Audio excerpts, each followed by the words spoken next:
प्यारे बच्चों, आज हम कक्षा 8वीं के अंतर्गत चिट्ठियों की अनूठी दुनिया इस पाठ का अध्ययन करेंगे, जिसके अंतर्गत इनके लेखक का नाम है अरविंद कुमार सिंह। यह चिट्ठियों के संबंध में लेखक के माध्यम से यह लेख है, जिसमें कहते हैं कि पत्रों की दुनिया भी अजीबोगरीब होती है और उसकी उपयोगिता हमेशा से बनी रहती है। मतलब अभी हम देखते हैं कि जो आधुनिक साधन है वह भी इस समय पत्र के जैसा हमको संतोष प्रदान नहीं कर सकता। एसएमएस का संदेश जो हमें फ़ोन से प्राप्त होता है वह पत्र से ज़्यादा प्रभावपूर्ण नहीं होता। पत्र एक नया सिलसिला शुरू करते हैं, क्योंकि हम देखते हैं कि कई प्रकार का युद्ध, कई प्रकार की संधि और कई प्रकार का और अन्य जो जैसे राजनीति के क्षेत्र में है, साहित्य के क्षेत्र में है, उसी प्रकार जो कला के क्षेत्र में भी हम बात करें तो सर्वप्रथम पत्र का प्रमुख भूमिका हमको देखने के लिए मिलता है। और कई प्रकार की घटनाएं जो हुए हैं उनका भी जड़ पत्र ही होते हैं।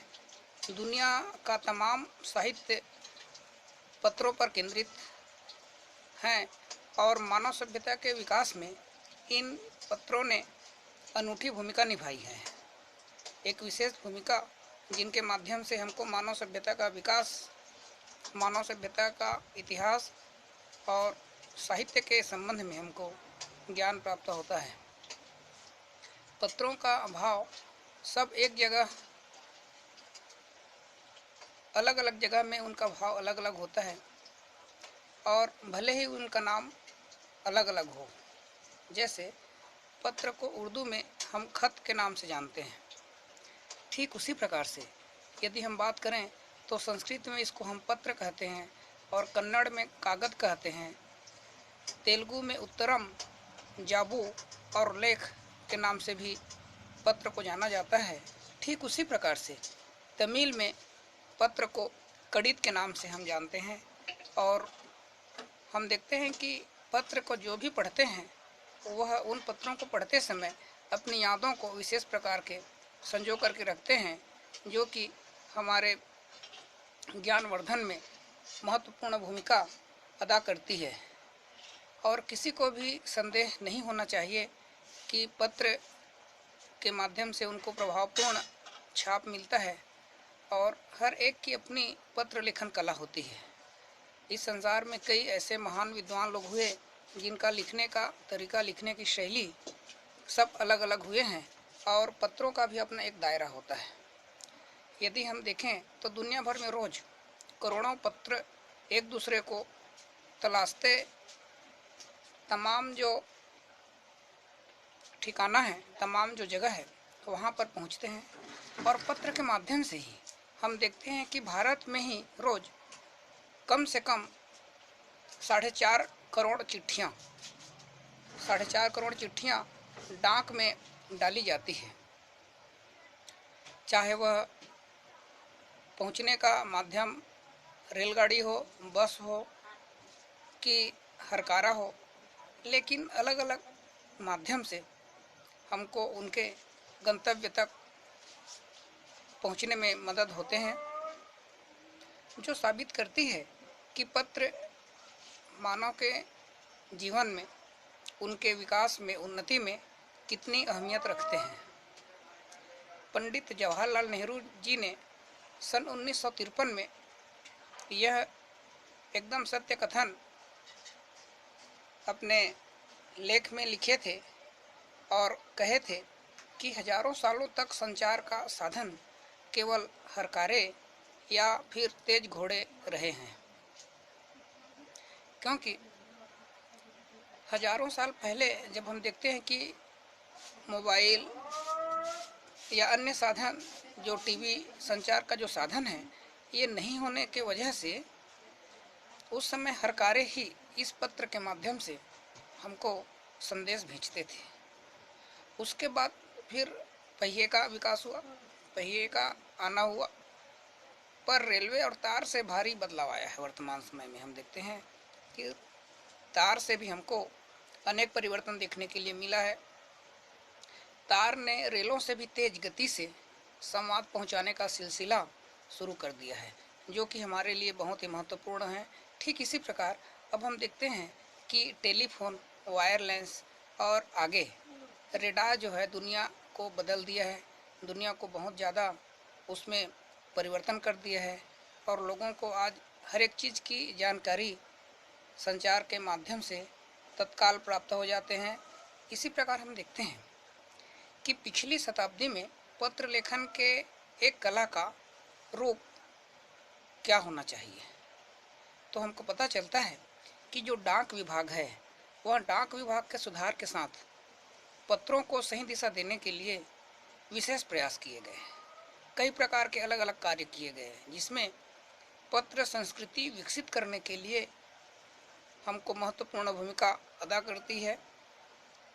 और स्कूली पाठ्यक्रमों में जो विद्यालय के पाठ्यक्रम होते हैं, उस संस्था में पत्र लेखन का विषय भी शामिल किया गया। और इसी प्रकार हम देखते हैं कि भारत ही नहीं, केवल हमारा देश ही नहीं, अपितु पूरे दुनिया के कई देशों में भी यह प्रयास चले और उनके साथ यह परिणाम हुआ कि विश्व डाक संघ ने अपनी ओर से काफ़ी प्रयास किए। और उसी प्रकार हम देखते हैं कि उनके प्रयास के कारण वर्तमान में 16 वर्ष से कम आयु वर्ग के बच्चों के लिए एक पत्र लेखन की प्रतियोगिता का शुभारंभ करने के लिए जो सिलसिला है वह 1972 से 1972 से जो बच्चों के लिए प्रतियोगिता का कार्यक्रम है उसे शुभारंभ किया गया। और यह सही है कि खास तौर पर बड़े शहरों और महानगरों में संचार साधनों के तेज विकास तथा अन्य कारणों से पत्रों की जो आवाजाही है वह प्रभावित हुई है। पर देहाती दुनिया आज भी चिट्ठियों से ही चल रही है। देहाती का मतलब होता है कि आधा गांव और आधा शहर। ऐसे जगह में वर्तमान समय में पत्र ही एक मुख्य साधन है। उसी प्रकार हम देखते हैं कि फैक्स, ईमेल, टेलीफोन तथा मोबाइल से चिट्ठियों की तेजी को रोक दिया गया है।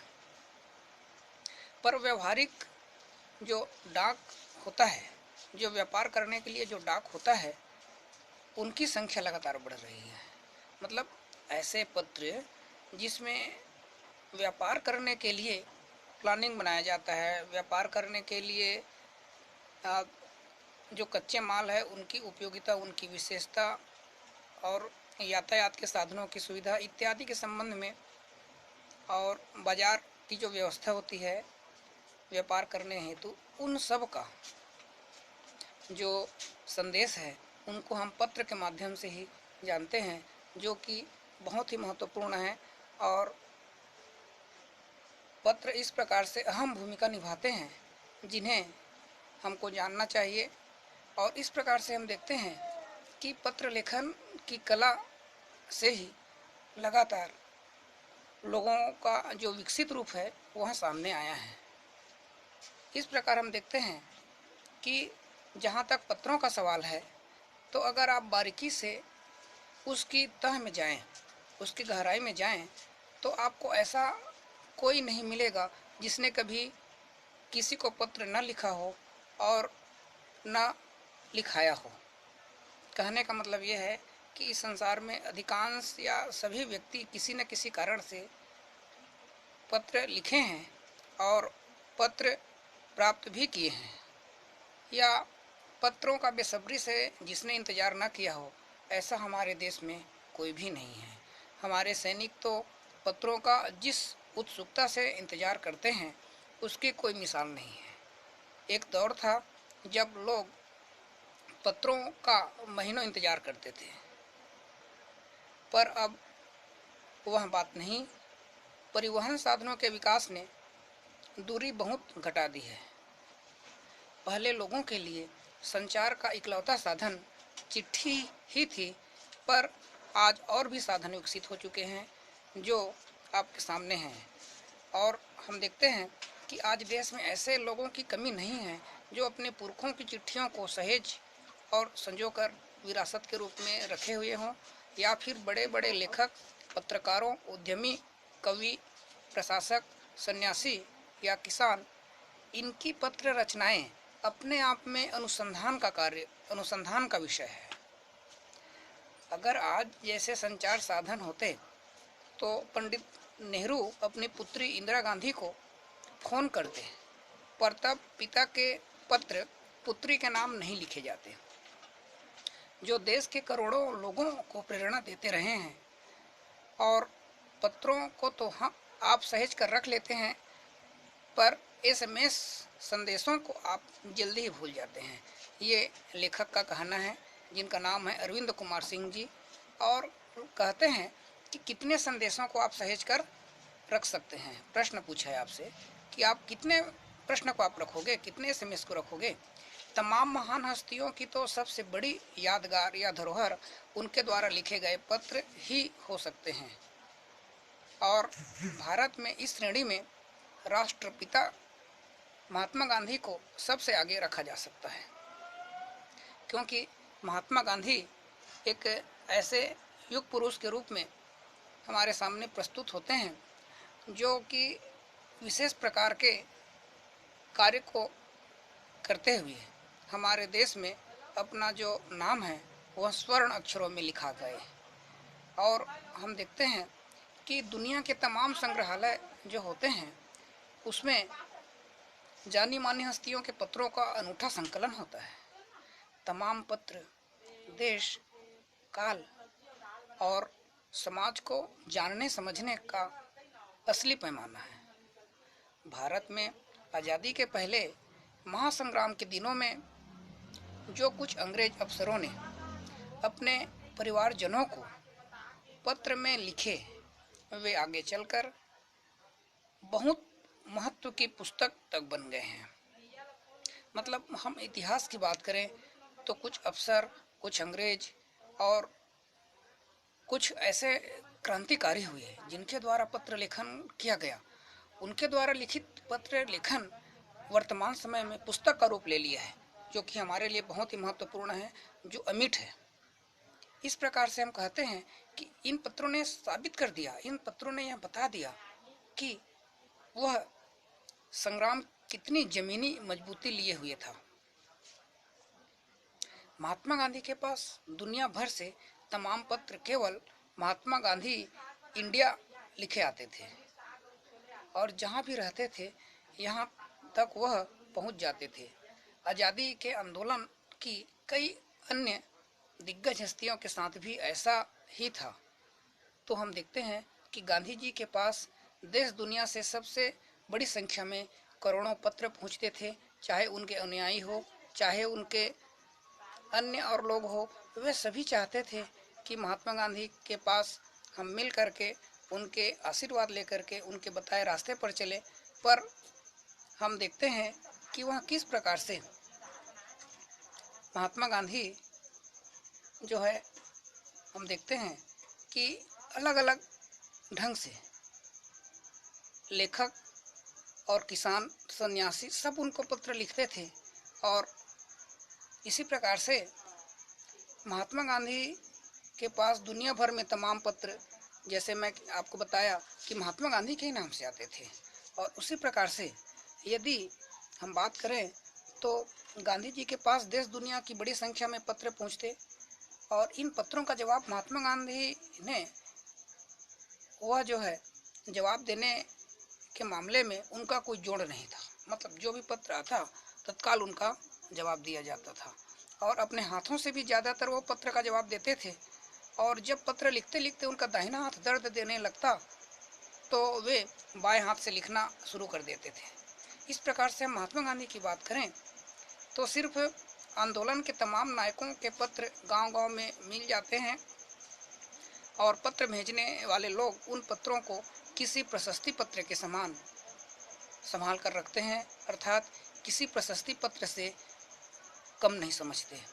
और कई लोगों ने तो पत्रों को फ्रेम बनवा करके रख लिया है, क्योंकि यह पत्र है पत्रों का जादू। यह नहीं, पत्रों के आधार पर ही कई भाषाओं में जाने कितनी किताबें लिखी जा चुकी हैं।